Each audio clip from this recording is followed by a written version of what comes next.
I've got so much to do on this thing that I just, I've got a list here, and I don't know whether to just methodically go down this list and check things off, or if I should do just the bare essentials to get this thing on the road and do all that later. I don't know. I mean, if I had lights and a license plate and light, a windshield and a wiper, I guess I could take it on the road. But I've got so much to do.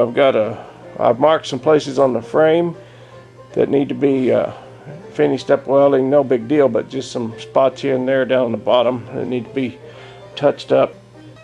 So I have to finish welding the frame, and I need to pull this gas tank and treat it. I've got some material to treat the inside of that, coat that tank on the inside, and clean it up real good and coat it. I really hope to use that frame because it just fits, or that tank, because it fits so well right above the drive line and right below the floorboard. So I got to do that, and I've got some can do this down the road, but I've got door panels to make, and that's my upholstery material. I'm going to use these old tater sacks for upholstery material on my door panels.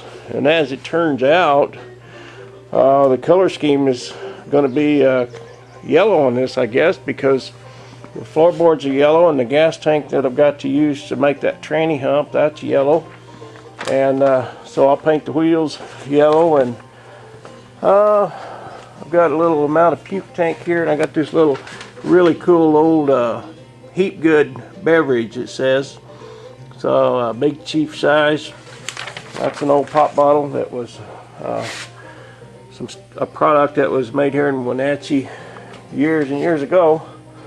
And so anyway, yeah, gas tank, door panels, driveline tunnel, tranny hump. I got to make some headlight mounts, and what I'm going to make that out of is I've got, since we kind of got this chain going on here with this little chain and that smaller chain yet, and a chain loop that holds my coil.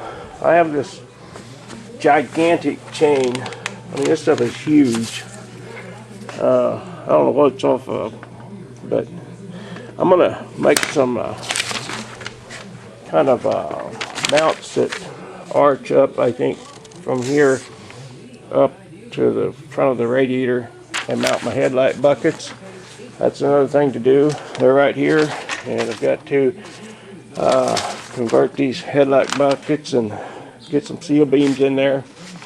Install the headlights, front signal lights, tail and brake lights, and rear signals. And I've got a signal mechanism to mount on the steering column, and got to wire up the lights and relays and horn and button. And I think for that, since I used that little monkey wrench over there, maybe I'll get on the other side.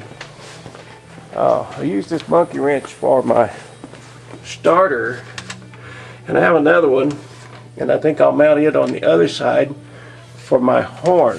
So you push one to start it, and you push the other one to honk the horn, and I've got to mount a fuse box and dimmer switch, and I'll probably need to get a driveline built, and I have to fabricate a foot pedal over there for the gas pedal, and